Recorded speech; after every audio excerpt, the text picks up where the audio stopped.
plenty of regen with him. I believe they should have realized this now, as they didn't run into anyone. That is some form of defensive lane they're going up against. Or, I mean, aggressive lane and putting a solo safe lane. And this is when you have the option to do a switch. They do see Shadow Fiend taking top rune, DK gets the bottom. But you gotta keep in mind that switching means a lot of running, or buying a TP scroll, which also is pretty expensive early on. Yeah, it doesn't look like they'll switch. Just like Garda do the block in mid, set up for Shiki, and they'll leave the Spirit Breaker to run the off lane. So it will be a Spirit Breaker off lane played by XZ. He'll be going up against Mag's Clockwork. Mag's gonna really enjoy this lane. As long as Spirit Breaker doesn't get 70% chance to win the lane, he's gonna have a really good time there. And the SF actually left alone to do his own thing in the lane. Yeah, and there's also a little bit of running around the mid lane with both the Undying and Disruptor was there earlier, but he's going to be pretty fine against the DK solo mid. Whenever you're playing Shadow Fiend versus DK, I think you're pretty comfortable. Yeah. I also want to keep my eyes on bottom lane. Watching Mag's movement against XZ, like, it's just a small little thing, but he gets in behind the Spirit Breaker, just making it feel like he can just cog burn him out. And there's not really a lot of mana for the SP to work on, even though he went for Bash. But top lane, they're coming in pretty close. And Seema, with the creep wave being pulled over, they're seeing the CDEC supports coming in from the trees, but nothing's going to happen from here. This is now the battle for lane dominance. Yeah, and that pull is a little bit of a farm trade as well, because that means that Dire can actually try and farm the neutral creeps here as well as the Radiant creeps. But, of course, you get safe lane farm under a tower for the Ember. So he's protected there. So at this point, I'd say it's just been nibbling lanes.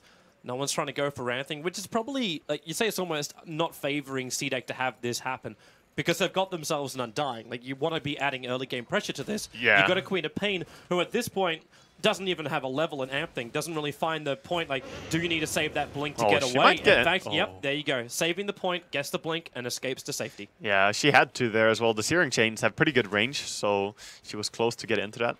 Bottom lane, though, is going really, really well for Vega as well. So CDEC are not doing too hot on these two lanes, but mid, they have a 9 CS on their DK already, so did a good job last hitting there in beginning.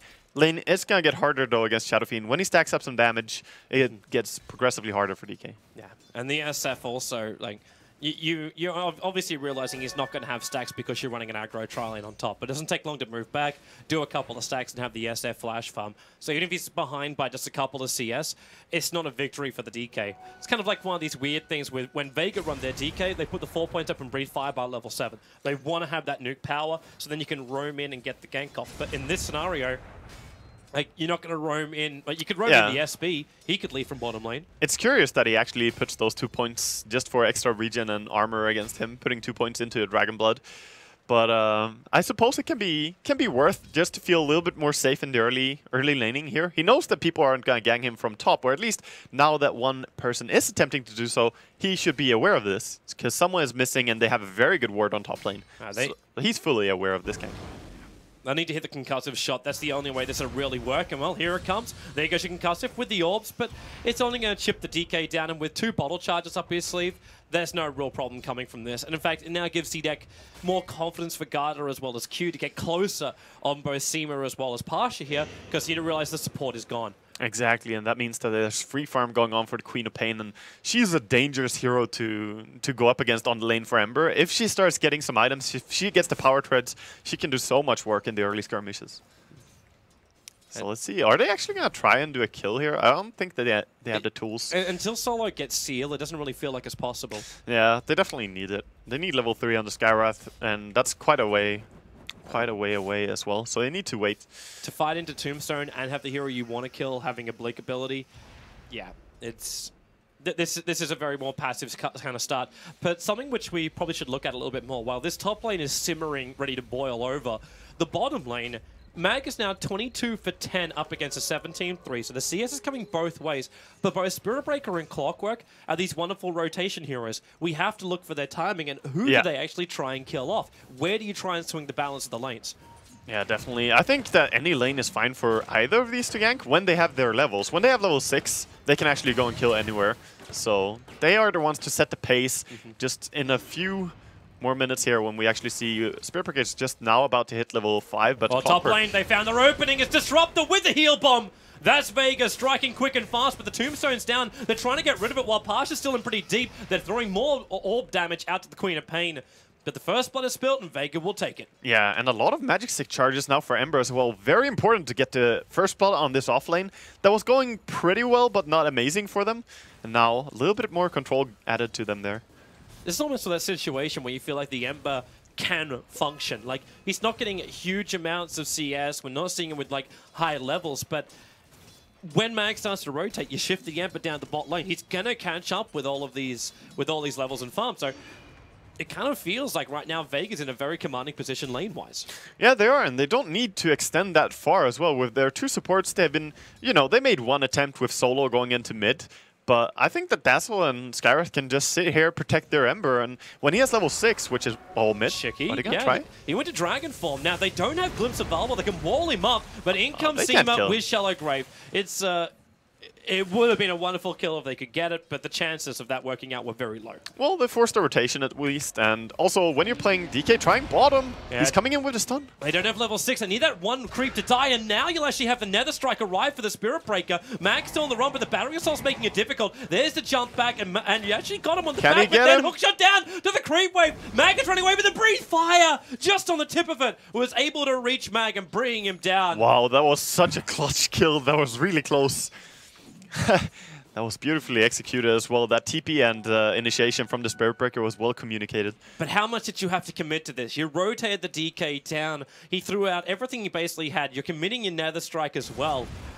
And you're killing off the safe lane Clockwork, who is now... he had a hook shot too, so that's okay. That's a high priority kill, honestly. And for DK to go and try a gank is perfectly fine. You don't really want to be statically laning against the Shadow Fiend, because Shadow Fiend will farm the lane and farm the jungle, whereas DK, he will only be able to take the 4 creeps that are coming in every wave. CDEC might feel a little bit more defensive about top lane now. Their Observer Ward, which was sitting on the lane, is timed out. Yeah. So they don't see the movement of Vega until they plant down a new one. Yeah, they saw him, of course, take this stack in, or this camp in jungle here, but they should try and force out another lane ward there. Very important to have for them. So we've got a little bit of a bait being prepared in mid. Observer and Sentry giving CDEC really good vision across the mid, especially now we're in nighttime phase. You need to keep tabs on where Vega is moving, including the Clockwork. But he's actually showing himself on bottom lane, so Mag, not showing a desire to gank on another lane, but that's because it's more of a trap. He's waiting for the Spirit Breaker to come in close. Now the vision, they don't see him. The vision is actually cut to roughly around this point on the bottom lane. Yeah. And that's why he's rocketing up, trying to find out where XE has moved to. Yeah, tried to find him, but could not. And Clockwork going down there after he died using his hook shot was really the only thing he could do. Now going to give over the lane for free farm for Ember, and Clockwork will try his ganks. Yep. So look for mid. That's probably what he's going to try. Stop the DK's early game. And if you just get a nice hook and cog on him, that's an easy double race. So meanwhile, Dazzle is just solo laning at top. He doesn't care at all. He's getting some nice farm up there. How does CDEC even prepare to fight against this? Like, you know the Clockwork's going to start moving around. Do you just try and deboard? Do you, in fact, just do this? Like, you got an Observer Ward on the bottom river area. So, like, just see where they're coming from. Do what you were talking about with Vega. Keep vision up against Spirit Breaker. This time it's against the Clockwork. Yep. And DK actually forfeiting the top bounty rune. As he saw the Clockwork kind of stalking him there, he's like, okay, you take that. I'm just going to play this one safe. You don't want to die much early game on DK, because that's really when you need to get your levels up and start taking down tier 1 towers. It's the objective-based gaming hero. Can they actually push? It's difficult. Shadow Fiend always clears the wave so fast. I believe they need to combine it with the Spirit Breaker. Somehow find a pickup, find a gank, and then push. Because if you don't, I think you put yourself at risk for the Clockwork too much. I'd say, is that possible with their Observer Warding, because it's so defensive, but they're going to go for a smoke underneath the tier 2 tower now. Yeah. So this is what you were talking about. Find that kill, move into objective-based gaming as far as buildings go. They will go for mid, I'm pretty sure. Don't fall for it. That is a good start. Yeah, they do not go on the illusion as they are smoking here, and they're going to run in for mid. They know there's Shadow Fiend and Dazzle. They saw both of these heroes. Oh boy. Yeah, he's coming over, and no one's so close. They start with a decay, and with also the jump in, that Nether Strike, no one being kept alive. And you'll also have the Shallow Grave looking to wind up for a couple of raises, but that's all. The DK also in very, very deep here. No one will eventually go down. Oh, 17. There's that 17% bounce, 17. and he gets a double on the Dazzle. So he'll end up dropping, and Vega, they leave him alone. They do not come in to try and contest and take, because it would have been a 5-on-5. Yeah. This is beautiful by CDEC, and this is exactly what you want to do. Now they can actually push a tower because they brought down these heroes. and moving everyone in here just to try and get rid of this tower immediately. But I believe the defense is there. Clockwork, look at him. Trying, but it's too many. CDEC, this is the great presence of mind. Like you saw it from XZ before, like you knew, okay, it's nighttime, we don't know exactly where the Ember is, it's probably around the same time, you're looking for that rotation, so he backs off the lane. And now, you just took the fight, you do significant damage to the tier 1 tower, but you don't overstay your welcome, realizing the Clockwork is missing, and the potential for Vega to get some counter kills. Yeah, without Tombstone, you don't want to stay there, inviting the enemy to take a team fight when it's down. And we're probably going to see a counter smoke here. Looking at the smoke from just the 2 supports of Vega, going up to top lane with the Clockwork. Pretty good choice. Always fight around the Clockwork and Spirit Breaker. Play towards these heroes that got a nice early game with some farm and high levels, of course. It is kind of funny, though. Like, normally it's the Clockwork who moves around, not just the supports, but... Sometimes it's better to just go behind him, because right now, CDEC don't think that Clockwork is going to be ganging anywhere. If he just stays here on lane and tries to farm, they might think that he's alone. It's a pretty good play, but they don't see any of the supports anywhere on the map, and Clockwork, Queen of Pain, sorry, is playing very defensively as a result. They might get to see Garda in a moment. Like, Solo is just twitching in the trees, and now he'll come out. So the reveal is up. They realize what's going on there. How's their bottom lane doing? Because the Ember Spear is still farming up. Phase Boost, Poor Man's Shield, Bottle, it's looking quite decent for him, and it looks like there's also a Bracer on the Courier for him. He's doing a good job of just buying up some defensive items here. Trying to be aggressive onto the Spirit Breaker, probably not going to go for a killer. But look at the Shadow Fiend and his CS right now. He's up at 88 last hits, 11 minutes in.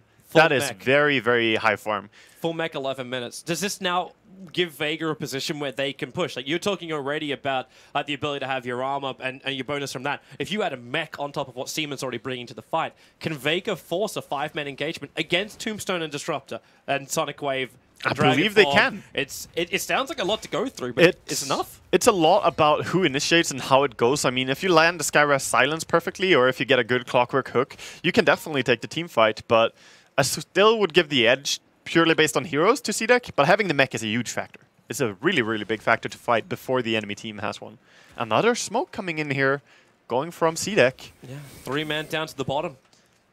Yeah, see if they can actually find someone. They have 2 points in Glimpse, so 2 points in Kinetic Field. I think I can't really say that I agree with that, because maxing Glimpse is so much more useful in very many cases. They're bringing in the Spirit Breaker too. The charge is on the way in, and Spirit Breaker will Ember back behind the tier 1 tower. They have to pull out this, or else they're going to be in way too deep. The Searing Chain's actually cancelling actually underneath the tower. Disruptor Ollie, it cancels off the Dazzle. He couldn't get a Shallow Grave off. We do have extra TPs coming in, but there's now isolating Mag on the other side. They Sonic Wave, they stun him up, they breathe fire. His 2 heroes lost now for Vega, and they didn't get anything in return apart from what? A Tombstone down? Still in a great position for CDEC. That's the initiation. They just go, and they're actually going to find more hairs to keep charging. Yeah, they run up to Solo. There's that bash back. You do get the ulti off, and Pasha back in the fight, but the Scream aggressive in behind him. They'll seal him up for the moment, but there's not enough damage coming out from no one. Is so strong. They keep losing more, but maybe, yes, a double kill in there for Pasha. Shiki with the quick TP out. The Searing Chains cancels it, and this is the counter kill. This is what CDEC avoided in the middle lane, and it's exactly what has happened to them on the bot.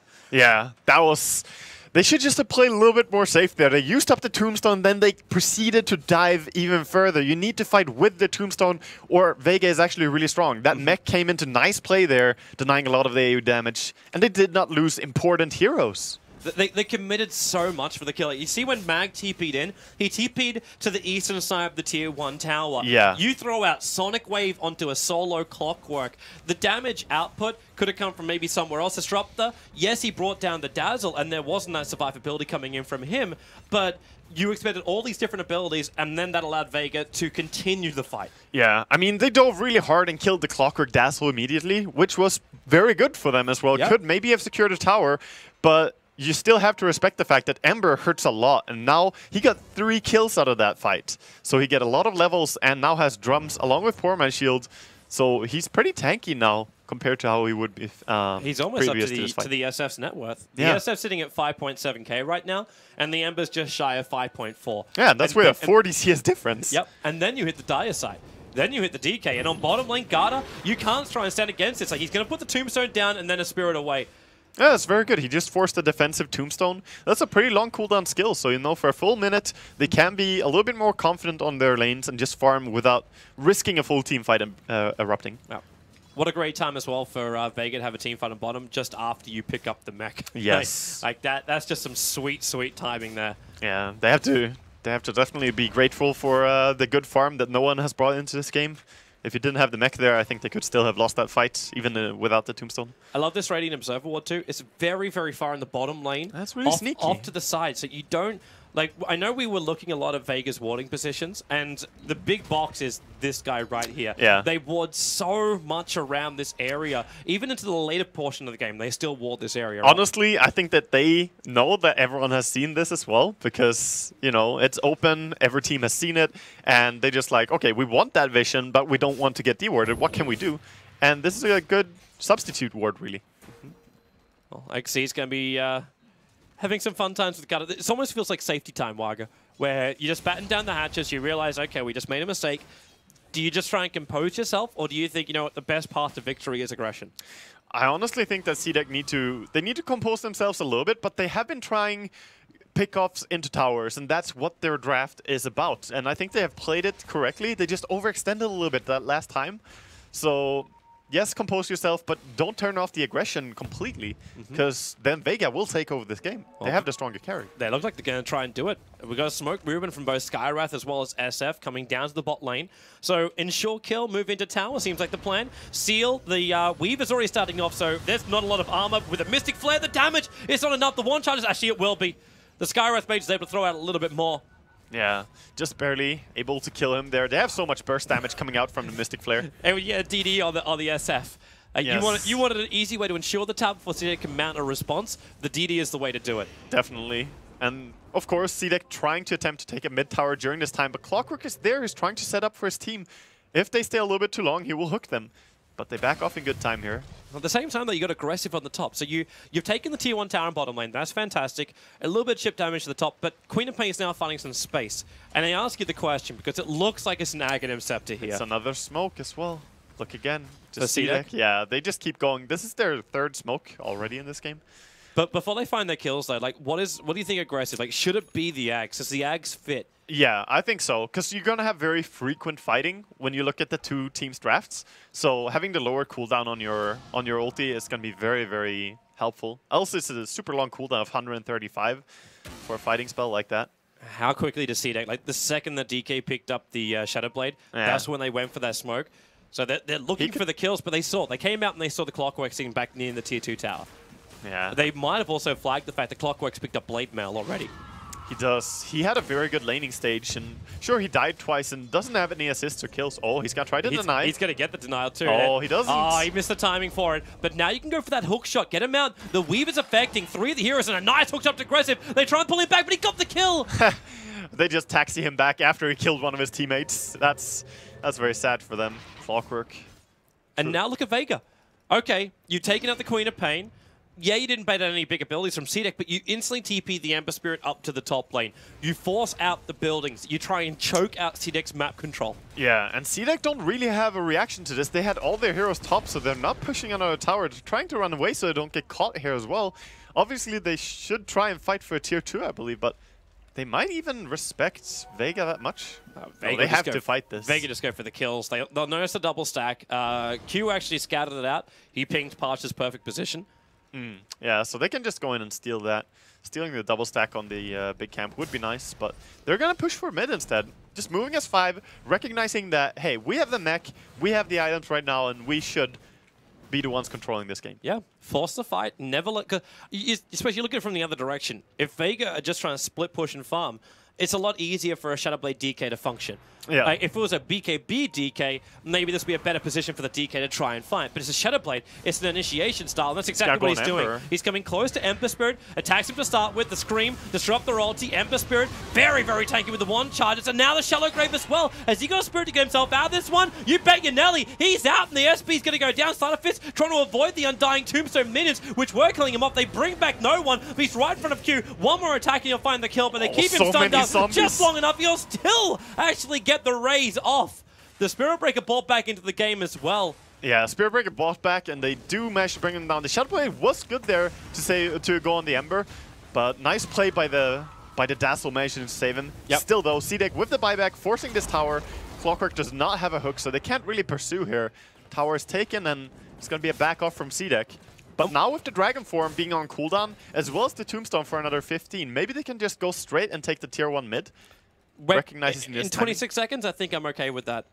Because that's when the SS back up with his mech. Yeah. And then you could take out the mid. So you're right. So, like, what do you then look in return? Like, you could bring up a teamfight recap, and you'll see, okay, well, we took out 2 heroes on CDEC, and there was a buyback. And what was in return? Okay, the SF, we managed to kill him off. That's fantastic. And we took a tier 1 tower. But the tier 1 tower gets nulled. You killed off an SF. He's going to get more money like that in the future. The Ember Spirit didn't die, which I think is the critical point to take away from that fight. I still believe that was an okay fight for CDEC. The buyback, of course, makes it hurt a little bit, but Spiritbreaker, I mean, he's just going to have to regret that, because he's trying to go for his Midas. He had 1,000 gold.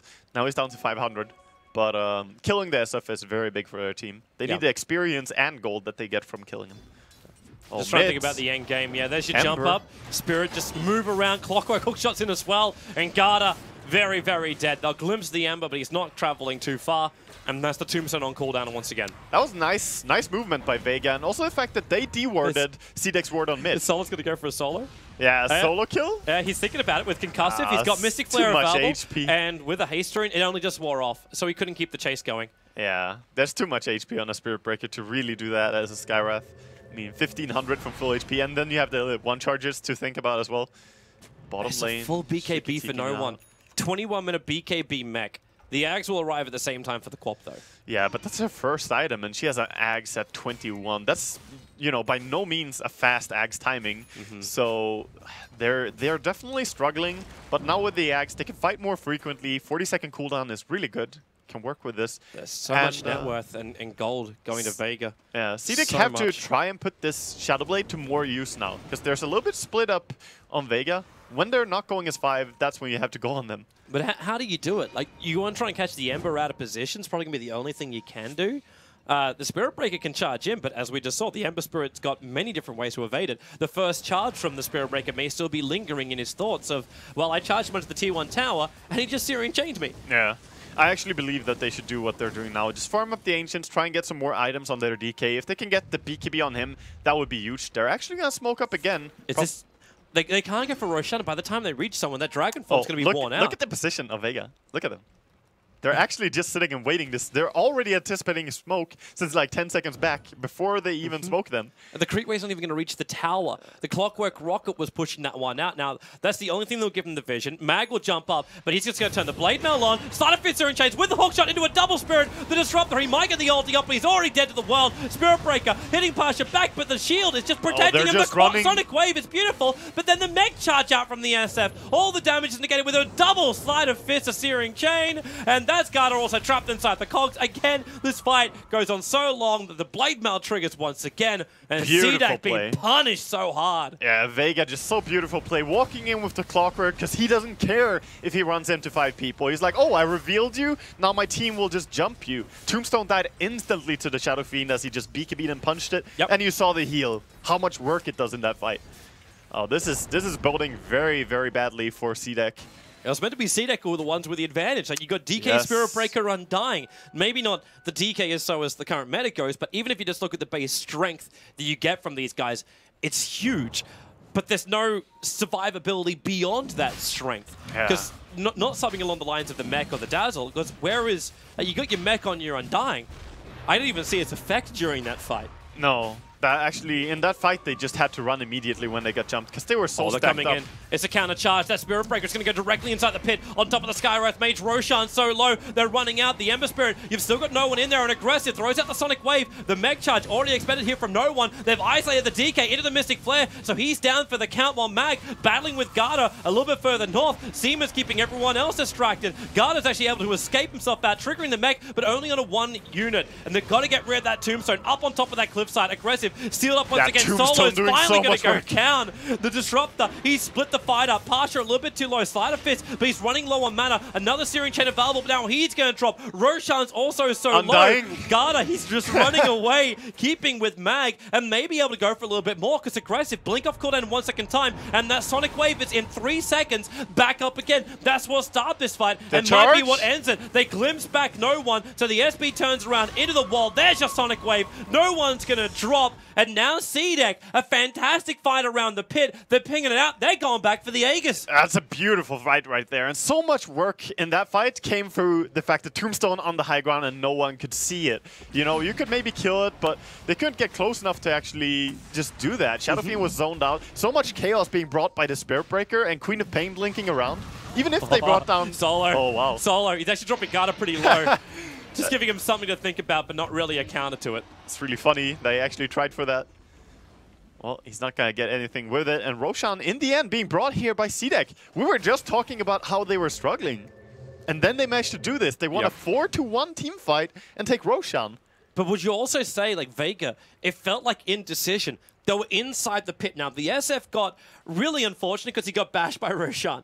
So he's in there and wants to get back out with the rest of his team. The Ember Spirit just bailed. Yeah. The Ember Spirit went out to his defensive spirit on the other side of the river so we could fight from there. And then this fight split into multiple parts. Yeah, and they need to have pretty clustered up teamfight Vega so that they can work as one machine. The heals from Mech, the heals from Dazzle, you know, staying together and just doing the buddy-buddy system in the fight. But when it goes to full chaos like this, I actually believe that CDEC's fighting lineup is much superior. They have a Shadow Blade now as well on Spirit Breaker, same as the Dragon Knight, so relying heavily on their Invis. But look at the deep wards from Radiant. They actually have very good early vision. Yeah. So you'll see the Spirit Breaker charging before he goes into the Shadow Blade, because that's one of those last-minute things that you trigger before you hit the target or before you get into the visibility area of the target. So yeah, you're right. It's really great warding from Vega. Most of us watching the bottom, but at the same time, that's a very big angle. If you're moving anywhere inside your own jungle or pushing mid or bot lane, then you're going to see the SP coming from a mile away. Yeah. I mean, it was good preparational wards for the Roshan, because they actually saw a lot of the enemies coming very early, as Clockwork was on top of them with his Invis. I was surprised Vega didn't win that harder. Yep. I'm surprised they didn't just finish Roshan and then fight them. Because they could have just like said, okay, well, the SP charged in, but what's he going to do? He can nether strike the SF and cancel the Requiem of Souls. But if he does that, he's going to die to all the other damage which will be pumped out. So just trigger your Requiem and then go to town and finish Roshan. I think it's just respect out of how much they know that the Tombstone is going to do. When you're in the pit, you're in such a clustered, like, you can't leave. They need to stick together, but they can't be stuck in a position where they can't leave from the Tombstone or even see and kill the Tombstone. Because that's the dangerous part. When you can put it in a spot where you don't have vision on it, I believe they might have had a ward that saw the Tombstone there. That's one of those times where you almost wish that Mag found that perfect positioning just on the stairwell, looking over Roshan, and get like that perfect cog position, keeping everyone out. He had a chance to do that. He did? He definitely did. He walked up those stairs himself. So I'm surprised that they didn't just take the fight right there, but block cog it and then just take out the Tombstone. The decision making has to be very, very quick when you try for something like this, and the pressure is higher than ever. So they're going for bottom here. CDEC moving as 5, and simultaneously we see Vega just pushing out mid. They know what's up. They've seen them all the way, so they're just gonna go for a tier 2, saying, "Hey, that's a fine trade for us." Yeah, that leaves only after this tower goes down, only one remaining out of town for CDEC. Once they get rid of it. And in return, like you knew this tier 1 tower was going to drop eventually. The DK is going to finish it off. They fortify just because it's going to come back off cooldown anyway. So, actually, they don't even get the tier 2 tower. The TPing out in Pasha, well... They have no detection. Clockwork, hook shots down, actually stopping the Sentries. DK. They're trying to catch after him. And with the Battery Assault, well, that's not really going to work because they lose the Ember Spirit back in the middle lane. They just jumped him in the tree line. That was the Spirit Breaker who gave him the vision from the charge. Yeah. So Vega trying to counter-initiate the bottom lane, but getting initiated themselves in the mid. Yeah, you always have to respect the disruptor. When you back out and TP out to defend something, you always have to make sure your entire team is ready for it. Aggressive is running down. He's just going to get right in front of Seema. He's still Aegis. Yeah, but not a lot of mana to do much more at this time. Like, he can scream. He takes all the brunt of the damage, but now the rest of CDEC just comes over the hill, disrupt the wall. SF has to BKB his way out of this one. Well, the charge on the Clockwork. Better go for the SF. What is that percentage chance? No one goes down. Mag's on the run. There's no glimpse. And actually, Disruptor. They soul rip him and keep him alive. He was taking too much damage from the tower. Had to trigger his one charge and Glimmer Cape away to safety. But see that great movement, great positioning. Oh, I love the play from Queen of Pain. Aggressive just knows exactly how to use the Aegis. Go in there, just deal as much damage as possible, get to Shadow Strike on a support so you can't run away. That was beautiful. Also revealing the entire enemy team so that you can take the perfect fight. No, I think CDEC are playing really well now and evening it out to 13 and 13. And the gold advantage for the first time is back in their favor here ever since the start. Man, when you're 7.5K net worth in front of CDEC, you had to feel confident. Even the experience was roughly 7K. Oh, we have a game on our hands, definitely here, Toby. This game is huge because we got almost everything we're looking for. Like, I'm seeing an Ember Spirit with his Battle Fury and drums, 30 minutes in. It's not the biggest Ember Spirit ever, but it's enough for an Ember Spirit to function at this point of the game. The SF is building into what I believe is going to be a Skadi at this point, with his BKB as well as his mech. Very so likely, he's got a lot of survivability. Mag is getting everything he wants on his way to the Aghanim Scepter while having 4-staff Blade Mail. So maneuverability and initiation from him is right. The Skywrath as well as the Dazzle kind of have everything they need. Yeah, all these things that you listed up now, though, is what makes me worried for CDEC. Even winning these fights, because going into late game when they have so much items already up and functioning on the side of Vega, when they have such a strong late game, is risky. But look at CDEC. They have good armor on different heroes. They have Spirit Breaker, DK. Maybe they can withstand that strong late game. They've got great ways to move around. Like, you've got double Glimmer Cape. Like, between the Disruptor and the Undying, you've got, like, you should never, ever, ever underestimate the effect of Glimmer Cape. To move around with the mech, you've still got Medallion. The DK is getting stronger and stronger as time goes on. The Queen of Pain is just finding survivability in Sonic Wave, but that buys time for them to get a little bit bigger. I don't know if time's really their friend in this game, though. But then the Spirit Breaker can come into play. If he can complete his BKB, CDEC's team fight is going to be a lot stronger and a lot more difficult for Vega to control, considering, remember, where are your stuns? Yeah. There's not a lot from them, especially once these BKBs come up. It's hook shot, and hook shot. Yeah. That's it. There's nothing more. Oh, BKB is going to be a very good control item here. And Queen of Pain has finished it up, so now she will have the freedom in the team fight to move around. All she has to really fear is if she blinks too close to a Shadow Fiend and he can just right-click her. Yep. Because he will still make short work of a hero like Queen of Pain if she stands close. That's almost when you look for the 4-staffs to appear over on Disruptor and SP, like, just in case these positional problems happen. Yeah. Just get yourself out of trouble. Oh, there's a charge going on the Skywrath, and he's probably just sold out. He's dead. Yeah, He's he has dead. a 4-staff though, but still dead. Everything being used. A good pick-off there. There was a message sent there by Aggressive. He didn't need to use his Sonic Wave. That was actually burning more mat than he really needed to. But well, you never know how quick you need to kill your enemy, Toby. Sometimes you just go full. Well, you're right. Like, CDEC don't have, like, if we actually look at the warding for the Dire side, you've got one ward that's up on the Tombstone Hill around Roshan, and another one which is on the cliff side of their own jungle on the top. For all they knew, Vega could be right around the corner there, and sometimes you just want to burst. Make sure you kill very quickly and then get out before the Grave comes out from Dazzle. So at that point, it's worth it. A charge is going on to the top lane now. A Spirit Breaker is just like, I'm bored, let's go. I think they're also picking out, because they're seeing Pasha farming, and Mag is the one who's isolated. Oh, he actually sees Ember now. Wait, what? He actually cancels his charge, goes for that Nether Strike, and now Shiki, he's trying to catch up. Spirit jumping from Pasha. He's on the way out of here, and Clockwork, if he needs to, he'll use both 4-staff. Also have Hookshot and Cogs. It would have been a very difficult kill for CDEC to get, but their eyes are open. They're looking for blood. Yes, they are, and they also forced out all the spirits, all the remnants from the Ember Spirit there, so made him go very defensive, run away. They just killed off the Skywrath, and they're taking control of this game, but I'm still not seeing the damage being dealt to any Tier 2 tower. Maybe they're just trying to play for Roshan, waiting for this to come up again and then fight. Yeah, the big man has returned. And, in fact, Vega getting de-watered out inside their jungle. That's the gem over on Disruptor. Good luck, Vega. They are going to have a real hard time knowing... Actually, then again, CDEC don't even want to go and take Roshan, right? They don't have damage to do Roshan. I mean, they have the Medallion, but as you say, the damage is really lacking. If they're going to kill Roshan, it has to be either that all enemies are on the other side of the map with no way to get there, or they're in a grave somewhere, you know? That's the options. Both positions are very difficult to get to, Vega. Yes, it's hard to achieve, but...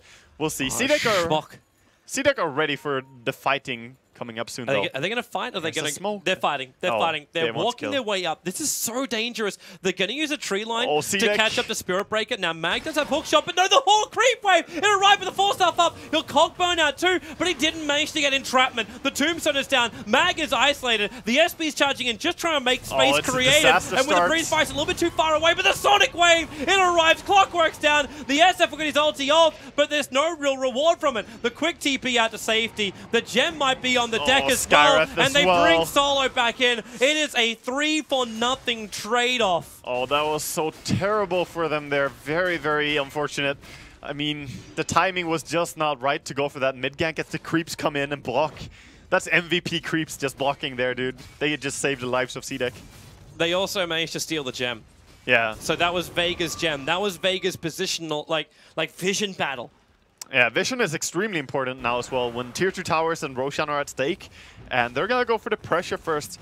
A little bit surprised. I thought it would take Roche after that fight, but they realized we can probably get a Tier 2 tower first, and then maybe we can get control over the map again and do the same thing. Well, it kind of comes back to what we were talking about before. Like, you think about it, is time really CDEC's friend? Exactly. Like SF as well as Ember, the split push is real. The ability to defend on the high ground is very real for Vega. So what's an Aegis the Immortal really going to give you that map control like a Tier 2 tower in the middle lane won't? Exactly. I mean, maybe if you took the Aegis, you could have gone and forced a 5v5 fight, but then you have to win a fight again. You just want to fight. You want your objectives now, and getting the towers down is extremely crucial against a late-game draft like Vegas. At least something now is arriving for Ember Spirit, so the BKB is up for him. Yeah, I'm but still look not at seeing... Shadow Fiend, though. He stopped. Yeah. Is this almost meant to be? Because if you're going to go for a Skadi, you would have picked up your second ultimate orb by now, right? I mean, think about his timings. He had a 11-minute mech, 21-minute BKB, and now he's at 35 minutes.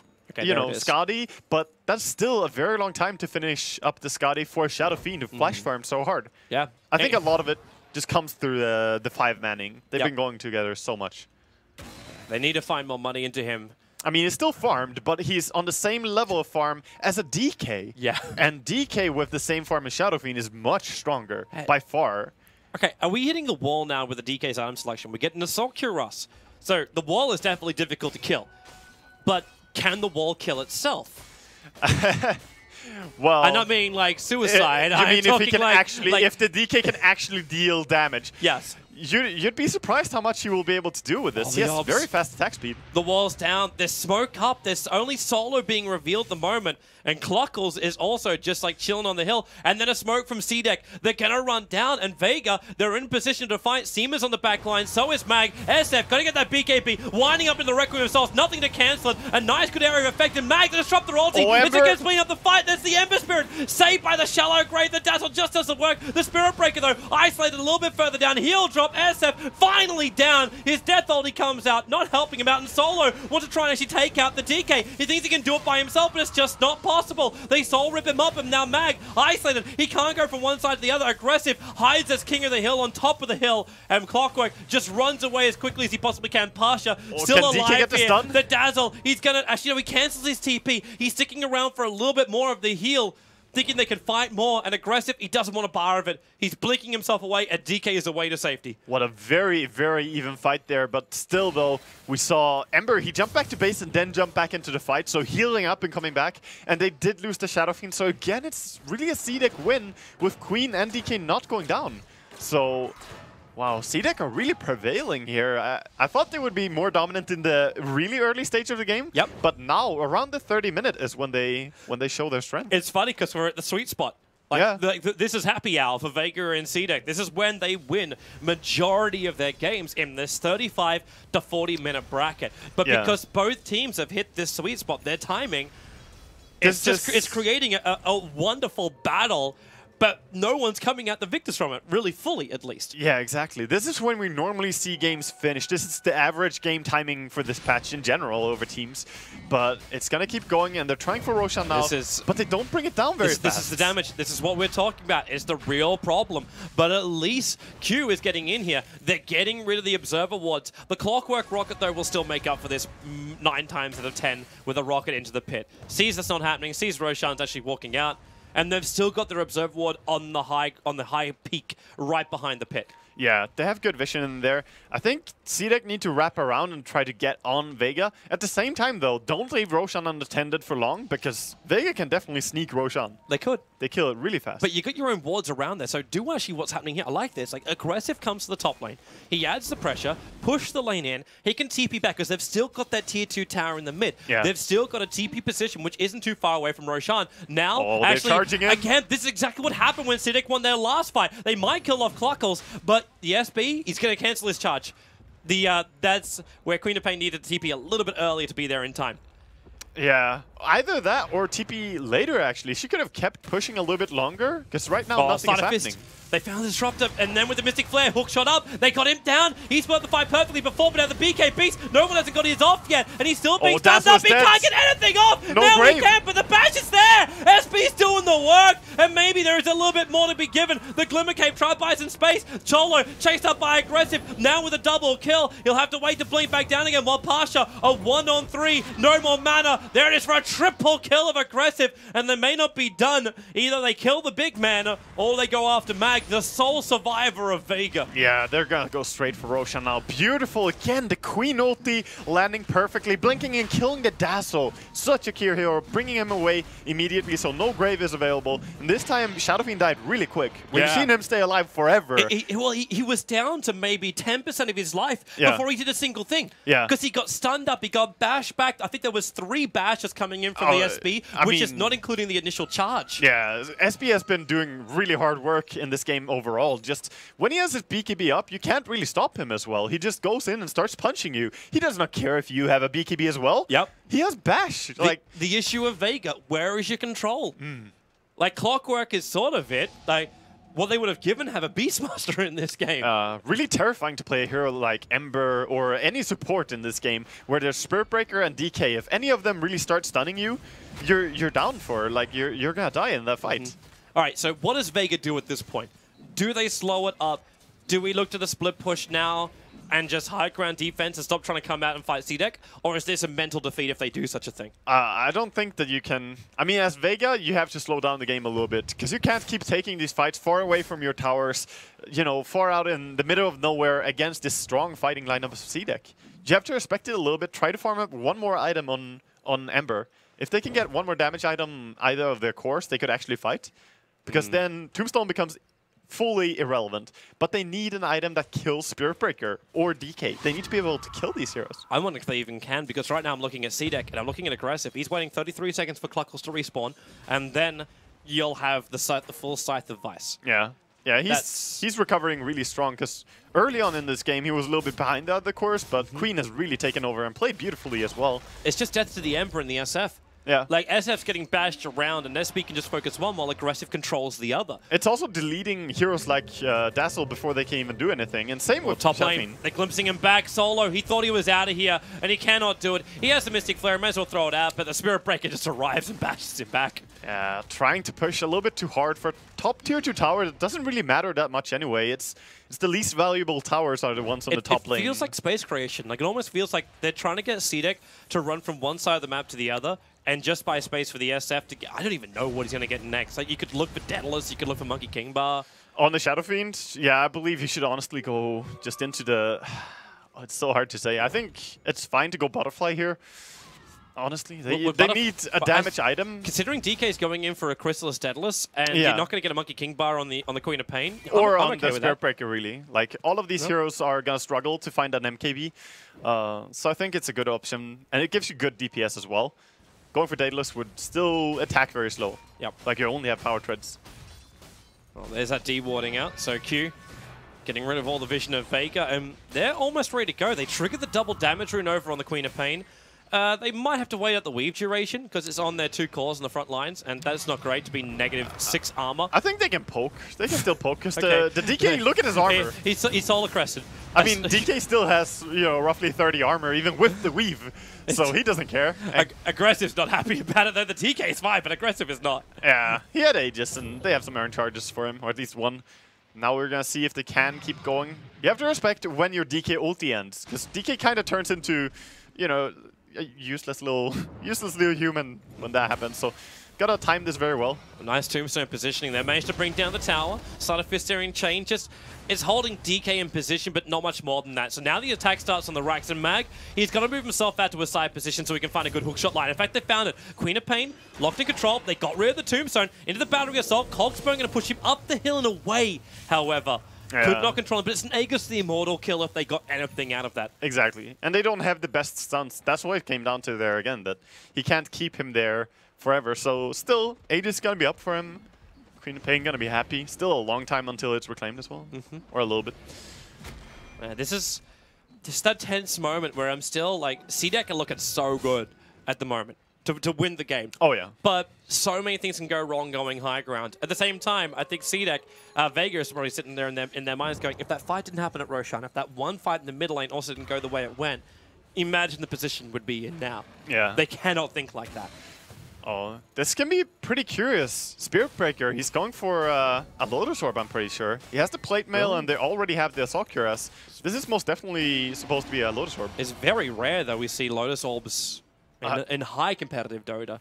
It's just a luxury item. Like, it takes a long time until you can purchase it. So at this case, like when you're at this stage, it's fine for a Spirit Breaker to pick it up. Yeah. But you can't really, as a support, rush it or anything like that. But what's he looking to really reflect? Like, what's the goal here? It's not just about reflecting, it's also about dispelling. So you can remove silence, for example, on the teammates if they get silenced by Skywrath. It gives you a lot of utility, but I don't believe that there's any good spell to reflect at all in this game. Yeah. It's like the silence, really. But to have something like that over something like you don't have a Shiva's Guard in your lineup yet, and maybe that's the better path to go for the Spirit Breaker, because I would actually prefer that a lot more. Yeah, he could go for that.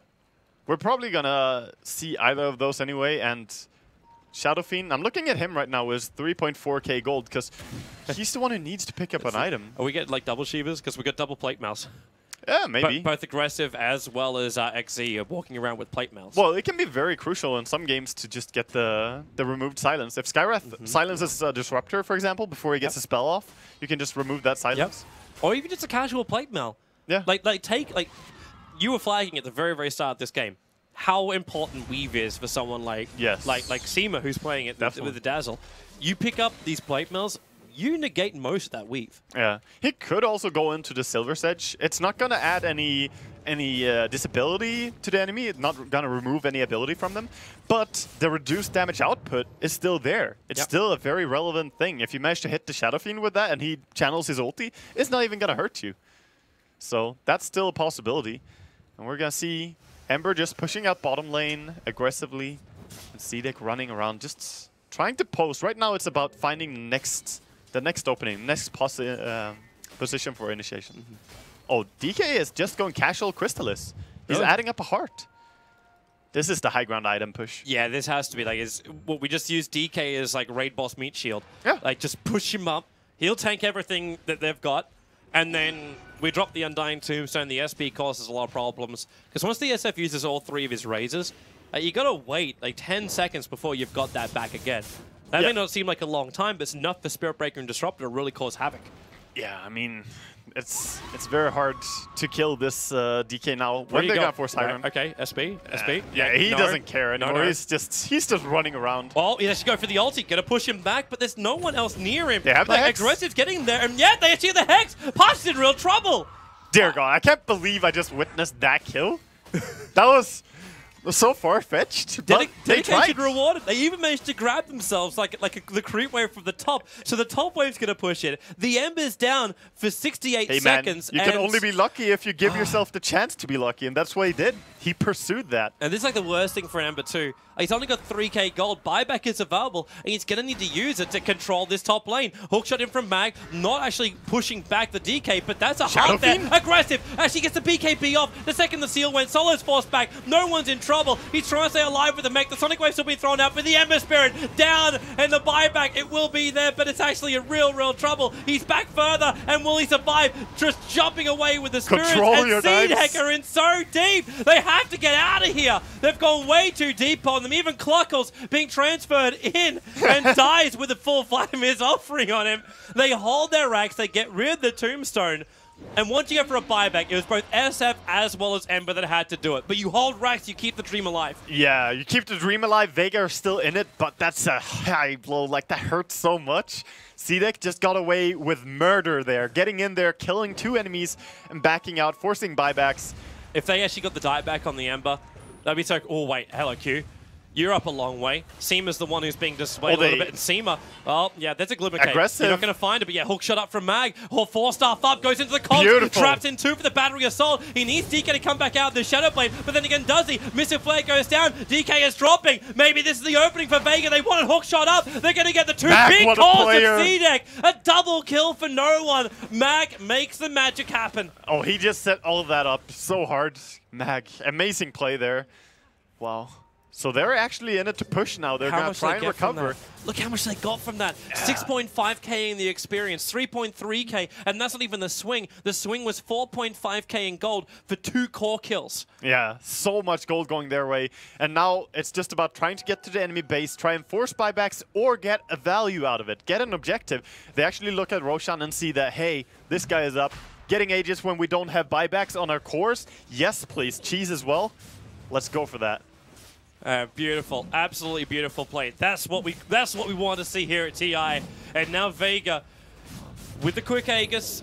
Where do they go from here though? Like, what's the plan? You just slow down. You go back. Yeah, they can't really keep forcing now. They don't have time to push before the heroes are gonna respawn. And that was great pickoffs, but it was not a one-team fight. Yep. So you still have to respect how strong DK or CDEC are with this DK. But when you get the magic rune like this, you've just found a double damage on the SF. That's Gaben telling you. He's like, whispering in your ear. Just push, man. Just push. Everything's going to be fine. Just believe. Yeah, and Dazzle also now has a Solar Crest available. That's probably another reason, too, why the SF doesn't have to go for Butterfly. Yeah, they have Solar Crests on both teams as well, so it's really fun to watch how people are randomly missing right and left in this fight, and anyone can have evasion in this patch, so it's really fun. And the longer this game goes, too, like, Pasha is going to get bigger and bigger. You'll start seeing the Daedalus come up, and CDEC's ability to even get the creep wave on the high ground, I think is going to be a real problem. And even when you are ready to push in, you take out the creep wave, Dazzle will see the timing's right, and the weave range is huge. Yeah. So you just throw it out, and then your armor just starts to drip away from you. So you lose a heavy advantage, which is currently stopping SF from killing you with just physical damage. Yeah, this could definitely turn into a very hard game for CDEC. We're looking at 51 minutes in. We did say all the game that Vega, we are favoring them going into late game. However, CDEC have been in a very strong control, so their items are a little bit more developed. But, I mean, we saw a strong dip there after that pickoff. Yeah, when you start looking at the experience and net worth, and you're like, okay, well, CDEC, money will win out. Like, they've made good choices in the stock market, and the rewards are rolling in. They have 5 houses, but all of a sudden they realize there's termites. Yeah. Things are going horribly wrong when you have fights like that. I like it. I like it. Well, that's as you say. If they push high ground one time and fail with it, they could just have thrown away all their advantage pretty much to Vega. And Vega, they're coming out. Vega are going. They're going to 5-man smoke and look for the pickoff now. They have the Aegis. Is like this is the point where it is obviously a trap. You do not go in. The hook shot and DK. The Cog's actually going to push back the rest of CDEC. Can they get there in time? The DK glimmer caved away as she Shadow Bladed out. And SB charging in with that BKB. Aggressive for the Sonic Wave. Minimal effective, but they do find no one. Remember though, it's still Aegis the Immortal. They're wasting the time. They've got to get rid of that damn Tombstone. The Soul Rip keeping it alive for the moment. Vega, they need space to move. This Tombstone has to die. The Sleight of Fist, in they go again. No one. There's no BKB. They need more help. The charge actually pushing Pasha back. They finally get rid of the Tombstone. Shallow Grave again protecting no one. Where's that secondary heal? He'll finally die. But Garda's down the hook shot well off target. That would have been a better kill onto Aggressive, but Aggressive standing his ground. The force up Pasha needs more help, needs more time to survive. Shiki, Searing chained in. Mag with the plate mail. He's actually stopping Disruptor from killing him off straight away, but the perfect wall in there from Q with the lightning. He actually gets the kill over on Mag. It is just an all-out fight. Solo, he's not done yet. They get another kill. Pain will buy back. TPing out to the tier 2 tower. Blink, Sonic Wave, Seema, the Shallow Grave to TP out. Where's your stun? You don't have one. He is away to safety. The runaway from Solo. The chase is running for it. Aggressive. Where's he going to go? Does he chase it? Blink up through the trees. If he goes, no, Pasha's away. Oh, he didn't try.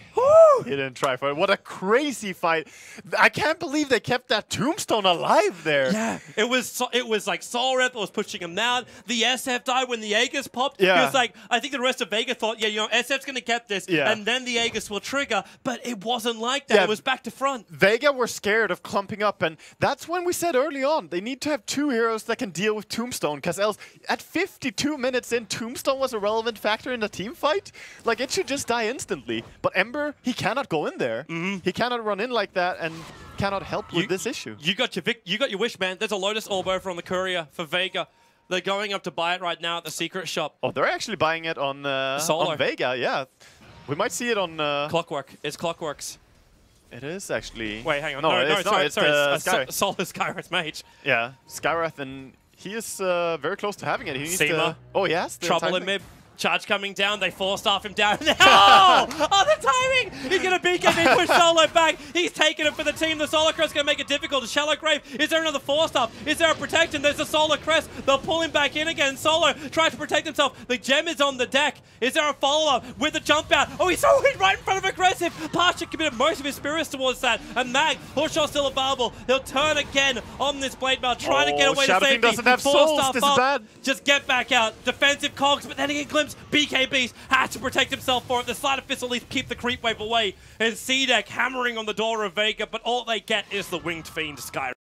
I'm not even sure that CDEC want to turn off the heat here. They still have the DQ ulti available. He has the heart, remember?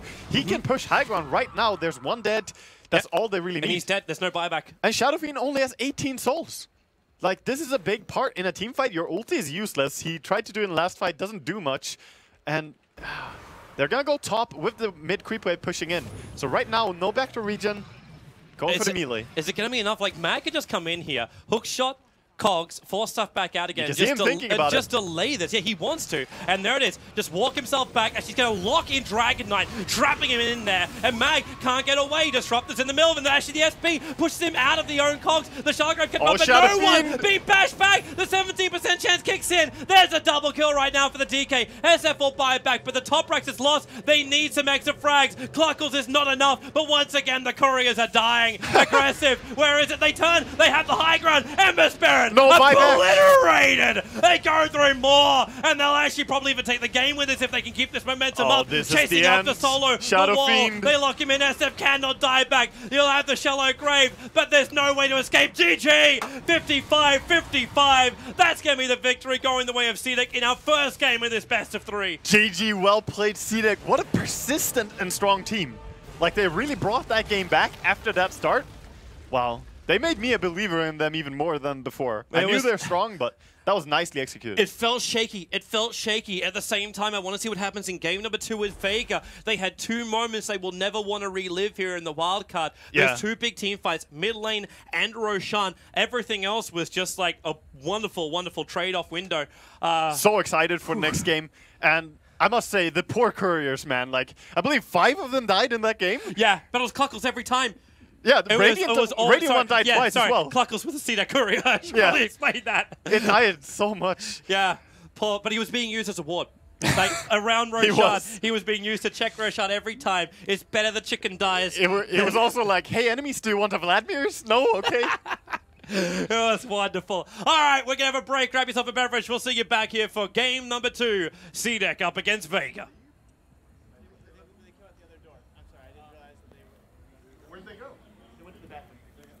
All right, game number 1. Talk about, I think the words we described were exciting, crazy, back and forth, fairly. All right, winner. I mean, I know, because, all right, before we started this match, we're like, all right, it'll probably be determined in the early couple decisions that the teams make, early couple fights, and it looked like it was going to be. But what exactly, I mean, what do you think? Is it really just the over-aggression from both teams that resulted in the extension of this game, or do you think it was fairly also just back and forth decisions? I think at some point we were already calling like, oh, this team is going to win already, and it actually didn't turn out that way. But for Vega, I think the main problem they had this game was Roshan, like twice. Dude, it's Cluckles, man. Cluckles the Brave saved the day twice. Yeah, but he sacrificed his life. But if you go into the lineup of CDEC, you are trying to fight at Roshan Pit against Disruptor and Tombstone. That's usually not a very good idea. That's true. They have like Ember Spirit though, which is really good at fighting at the pit, but they needed to wait for them to take it. Yeah, it was actually very early though, the first fight. The first one was, they weren't that was really like, early. It didn't really look like they were particularly looking for the fight itself. They just kind of got chased out of it, right? And then the second time, they were setting up for it. But then CDEC figured it out, of course, with their career and went through with that. As we look at the players, of course, CDEC feeling good after game 1. Not over yet. Even if they won this match, it's not over yet. They do have to win another one before they secure their spot in the group stages. But you know, I'd say they're pretty happy. I mean, especially if you win a game that's exciting, regardless of why it was exciting or whatnot. I think you feel pretty good, right? Adrenaline's rushing through your body, etc. And I know we will have some chance to take a look at a couple of these fights that we're talking about. But yeah, I think you bring up a good point. I guess kind of the Roshan maybe being the bane of Vega. What do you think, Ben? Or winner. I mean, what do you think? I was You like- wanted to add? Don't worry. You said Ben. Well, because I was thinking, because Ben had something there. But if you want to go on, No, by all means. I kind of like that actually. Like Ben makes a point, and then you say you agree with him, so now you give him a chance to be like, oh, he actually agrees with me. Okay, maybe I should backtrack on my opinion. That's probably not good. Yeah. So. Yeah. Anyway, I feel like we actually skipped over the laning stage a little bit too fast. And what there's was also really another point as well. We were talking about the weakness of having. We didn't expect them to pick Dragon Knight into their lineup because it actually gives the Shadow Fiend a much better time. Right. He Instead did of great though. The Dragon Knight in lane. yeah, Actually but they won could the have other they could have limited, like the Shadow Fiend had so much farm from the Yeah. early game. Mech BKB. It could have been a lot less if it was a quad middle. Right, like instead of- that did give them a little bit of trouble Yeah. in the early couple fights. And talking about the early couple fights, I mean, let's take a look at one of our replays. I think it's going to be the fight in bottom where we see. No. Oh, this this one is was the- the one where this the was- clockwork popped out the smoke, and this one's like, wow, Vega. Yeah, they popped right back in. Yeah, Because CDEC's supposed to win most of these early game fights with a tombstone, but they kind of get routed by Vega. No, there was also another issue. You are talking about CDEC going to win all the early fights, but the team that actually got the early mech, it was Vega. Because, Yeah, because the Shadow Fiend got a very good start in the lane. So they didn't have a mech on CDEC because they were going to build it on a support Undying. So ultimately it's going to come late. Unless you're crushing the whole early game. right on. And yeah, so I mean, this is what we saw earlier. I mean, even not just this fight, a couple other fights, Vega did take advantage of those early fights quite well, like you mentioned, Winner, with the item advantage they had. Going forward. And let's talk a little bit of Vega. I mean, we talked so much about CDEC. Everyone's been talking about CDEC quite a bit. They're like, oh yeah, CDEC maybe even going top 10, top 8 even in the main stage events. But Vega, I mean, coming through the qualifiers, I mean, they've had a pretty tough road, and they made it this far. Like, that has to speak for something, right? Yeah, the European qualifier I think was widely regarded as the most stacked one. It had teams like Alliance, Navi, NIP, and then Vega, and I am forgetting another team that 4AC? should definitely be mentioned. Burning But they United? were surprised. The fact that 4AC got as far as they did was not expected. There's one more Okay. team that's London looking, I think. Conspiracy? Yellow That's- Submarine? No, this. Power Rangers? I'm forgetting one. No, but you're doing a really good job at naming the wrong teams. So that's but yeah, it was a pretty stacked qualifier, and they did a really good job. And I think it's very interesting to see that a team like that could overcome the competition in that qualifier and make it this far. And now- Hellraisers. Hellraisers, that's right. Okay. They were another team that should definitely not be forgotten for that qualifier. But now that they're facing up against CDEC, the question is, like, it's always interesting when you see these regional qualifiers, because I feel like it's often hard to determine what region is better in their qualifiers, Well, because right. they're playing inside their region, and Yeah. the metagame of the Chinese qualifier was very different from the metagame of the European one. Right. And now that two of the best teams of those two qualifiers clash, we start to see some very different drafts than we did in, like, CDEC are bringing theirs, Vega are bringing theirs, but these two styles haven't clashed in those qualities. So. I think this was a super close game, and I think it definitely speaks to Vega's strengths, and it shows why they got as far as they did. Yeah. They had some really great moments in this game, also some questionable ones, but I think both teams, you can tell they're nervous to an extent. Yeah. You can't Yes. play without nerves There in was this like kind of game. a few charges by the Spirit Breaker, and we were like, he's not actually gonna go in on that. But Yeah, no, but he went and he stayed. Like, he was like, I'm committed, I'm never backing out. And We saw- he's like, I know my 17%. That's right. No, he had like, faith. presses charge and then just stands up. You know? Yeah, he's just like, all right, let it waits. play out. I'll watch as the fight unfolds. We will be taking a look. Of course, eventually CDEC does win, and they take a couple fights in the later half. I mean, it was really just overall a shift. Sure, in the later half too, Vega tried to make a couple returns on a few of those fights, but I think CDEC eventually did win out just overall in their investment also going towards that later half of the game. Taking a look at one of the fights later when CDEC does take the advantage and eventually leads it to a win. Oh, this was a missed hook this shot. was Yeah, this That was was the hook unfortunate. shot. I mean, Yeah, the hook because shot. onto the creeps. the creeps were just showing up. Man, so many NPCs were heroes this game. First Colossus, That's straight. then the Ghoul. Yeah, I mean, after that point, right? I mean, they overcommitted with clock jumping in. But yeah, like you said, sure, they're both a little nervous, but at the same time, I mean, it's not like only one team was making mistakes. So I think, given that, again, they were pretty much on even grounds. Yeah, I They think put up a good fight. anyone could have won that game, honestly. I think that's very true. I mean, in multiple, right? We mean it in multiple ways. Really, anyone could have taken that game. So again, best of 3. Don't think we can count Vega out just yet. No, and I think something that's really interesting to notice in this is we were talking about a big part of the game is how the lanes get put, how they get off to a good start. It was cool to see that Vega had the confidence, because we were talking about, okay, if they run this dual offlane Ember, that is going to get crushed. I think that's really not the choice. But they actually went for an aggressive tri-lane with Dazzle, Ember, and Skywrath, and saw an opening in the draft that perhaps they could go for that and that way dodge the Undying. And it caught CDEC off guard, and then they rotated the Undying top, and I thought, okay, now the Undying is top. They have this tri-lane, was it Undying, Queen of Pain, and Disruptor. I was like, this lane is not going to win for Vega, but they actually held their own and did okay in the lane. Ember didn't get the best to farm, but at the very least, what could have been a disastrous early game, they actually overcame very well. So going into next game, I think that's a really important thing for Vega to remember, is that they managed to deal with the Undying and Spirit Breaker early game. Right. Yeah. I mean, we were very surprised about that, right? Because we were like, all right, given the draft, Vega probably not going to have a chance early game. They just have to kind of wait it out. But in fact, early game was where Vega was shining. And so I think you bring up a good point. Clearly, their preparation, their kind of strategic minds and whatnot are there, and they're up for the game. It's just a couple of their choices in game may have led to their demise in the later half. And of course, CDEC, I mean, them rallying again after the early game kind of push from Vega and deciding, all right, okay, Vega's got these tricks up their sleeves. Take a step back. And of course, I think CDEC without the Shadow Fiend, CDEC would have had a much easier. Yeah, I think game a lot of the stuff that actually happened was because of the Shadow Fiend becoming too strong. That was like, for me, the biggest issue for CDEC, because they gave the Shadow Fiend. If they were to control him a little more, I think the game would have probably been much different for Vega.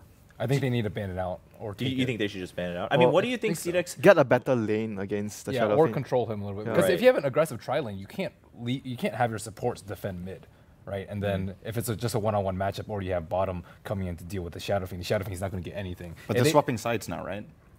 Yes. Right. And I think Shadow Fiend is weaker on Dire. Yeah, you So usually it's possible go, you Well, go for technically it they're in not switching. Raiden. They're switching priority. Okay, so they could pick the same again if they want. Okay, we'll see then. Yeah, so, but assuming, I mean, as we are about to go into the draft for Game 2, do you think that CDEC, it's just simply a mishap on where they want to prioritize, or do you think it just kind of slipped by their minds? I mean, what was, because it was a choice they made, right? Yeah, to give for Shadow me, Fiend it's that like they went room. for a very one-dimension draft, because Dragon Knight plus Undying and Quap, they're all early game heroes. So they had to do well, but do well in the early game for them to actually snowball. They don't have much coming back into the late I think game. it looked one-dimensional, but if you look at the way they executed the team fights, they blew up those BKB heroes like really quickly every single time, even with the grid. A few times the Shadow Fiend popped he got controlled before he got his BKB off. So And it those was, were the I times think that- it was more of Vega didn't utilize their BKBs well enough. I mean, Right. even Ember Spirit, he had BKB, he just got wrecked. He didn't have any armor. Yeah, But- I mean, obviously, if some of those BKBs had gone off, the fights would have been pretty different.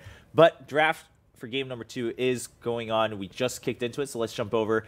See, if we see any adjustments, or maybe if they just want to try to go for something similar, believe in their matchups again. Electric Band. All right, well, not a big surprise there. Bounty Hunter Band 2, so let's jump into the draft and go on from there. So, I mean, early bans though, right? I mean, we're going to expect kind of the similar I think stuff in the going EU forward. qualifiers, like one of the rules versus Vega was like you should ban no one's Shadow Fiend, or have at least his Radiant Shadow Fiend, and he was, I think, one of the strongest players on that hero throughout the entire tournament. Yeah, and they're Okay. so they got the same. Wait, so what was the priority in game 1? I think Vega First pick Shadow Fiend. Did Vega have overall first pick? Because then it's the same again. No, CDEC had. No, CDEC Undying had had- first. yeah. They first pick. Yeah, so they swapped picks, but they kept sides. Yeah, they Right. pick first pick Undying, then they respond with Shadow Fiend plus Dazzle. Yes, Okay. yeah, and we were a little The thrown Dazzle off by was that super early Dazzle. clutch. too. Yeah, He by the way, played yeah, really, we really should well. mention that. I mean, the Dazzle, at some point, it looked like Dazzle was simply keeping the game alive on his own, right, with his Graves and whatnot. It is actually possible that CDEC might consider just banning the Yeah, Dazzle because it was annoying. they're using a lot of time, so they're probably going to Yeah. consider. They usually ban out Undying though, if they aren't first pick. Yeah, Because they don't want to deal with I think Undying is also very suitable for Vega's playstyle. So I feel both of the teams I would, think Undying's a bigger deal. both of the teams would want to get that hero on their lineup. Yeah, I mean, at this point for CDEC, right, it's a question of how confident are we that Vega would jump on that if we left it open, right? Whichever one you Yeah, it's choose not mind to games, ban. whether you yeah, get it's like, what you want. do I... Because chances are you're not going to first pick Dazzle, like when you only have that one pick. What was So- the remaining ban from game 1? These are the same bans, but there's one missing. Gyro. Gyro? Yeah. And that was from... That's They why might be that's why considering they that one picked too. the Undying so quickly, because there was no gyro in the pool as well. Yeah. Fair. They might be Yeah, I think it's think between Shadow Fiend or Gyro. probably Dazzle. they're thinking about Shadow Fiend more, I guess. Can't they leave Undying in the pool and just take Gyro? Oh, Dazzle. They actually do spots. ban Dazzle. They do ban the Dazzle, huh? In the early phases. Okay. I mean, I think, Sin, what you said was probably right. It's just like Okay. overall annoying, Yeah, it regardless was. of how strong the hero is or whatnot. You just don't want to deal with it. You're already up one game too, so that's something to consider. Yeah. They get there on But time. there you go. I mean, wow, what a surprise! So Vega can actually get Shadow Fiend again. And this time And they they got have Gyro. a better safe lane hero against Yeah. Spirit Breaker and Dying. So I think they got a pretty good Yeah, trade out of this. Gyro is definitely much better against this lineup. His laning phase is quite strong, and he's very good at dealing with Tombstone. They have to be careful about taking fights where they can't actually see the tombstone. I think so many of those fights, the tombstones were placed in an excellent position in the forest or up a cliff, and they just couldn't kill it with the Ember as the melee core. Yeah, I mean, as Winter was mentioning, especially around those Roshan fights, just Yeah, up on the that's- cliff, like, if no you- one if- was even paying attention to it. Like, you couldn't. So, You can't see it. yeah. So, I mean, at that point, what can you do? You just got to back out. And looking at the supports, during this phase in the last game, Vega picked like Dazzle, Right. a support that doesn't reveal anything. And at this point, I think there are few supports that are really good against, in my opinion, against Spirit Breaker is Earthshaker.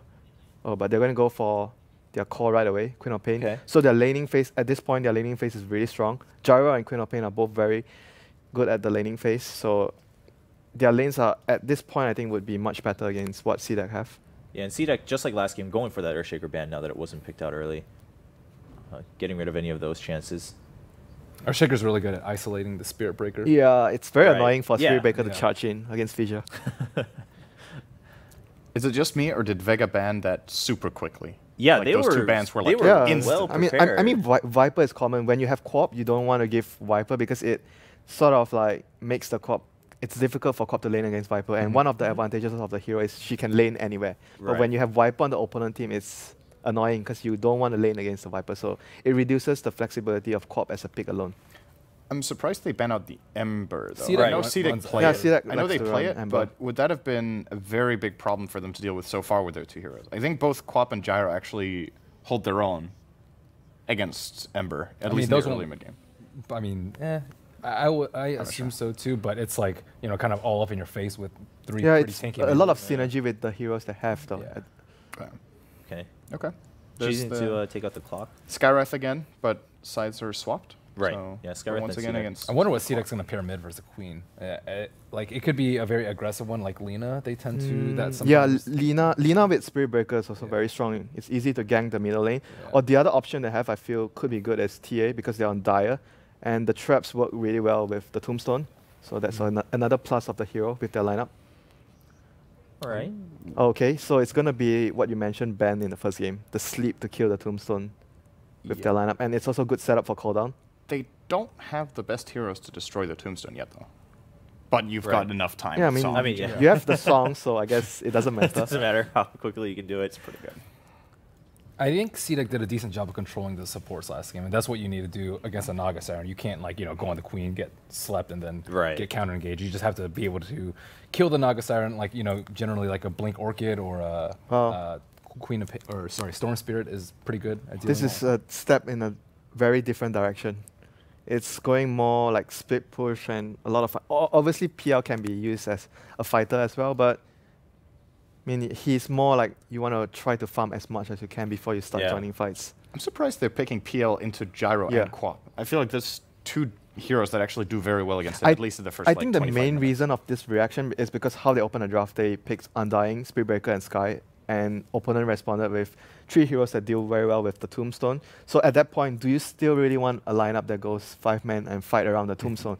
Because the enemy already has a okay. good weapon against the Tombstone. So this is the junction where you decide, are you going to stay all in on this, or are you going to switch to something? Just try to have a backup plan. Yeah, so PL would be their backup plan here. Okay. Well, even then, I mean, looks like, we'll have to obviously wait and see, but Vega, draft going a little bit better than last time, perhaps. You know, they have a very scary combo already. Yeah.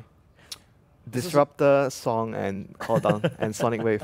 Yeah, Yeah. like if they get the team fight wombo combo, the fight is actually just over. If they get a good song, the enemy team can't win the fight. I actually more or think less, late but- game, if you reach to a point where late game there's Aghanims on the Disruptor, there's no way you can deal with it. Song into the Aghanims ultimate That is very of scary. Disruptor. There's no way you can deal with it. The one weakness, however, of this for Vega is that I think this support duo is actually pretty. Yeah, very weak, and they don't have any direct lockdown. So a hero like NPL can dodge the glimpse. Yeah. So They don't roam very well. They don't Kill put the that PL. much they don't put that much pressure in the lanes. So it's pretty unlikely that this PL won't free farm. And then the question is if CDEC can manage to draft a mid laner that can challenge Quap, and then they can charge. And then if they can also win that lane, then it actually maybe doesn't even matter that Gyro is free farming if they.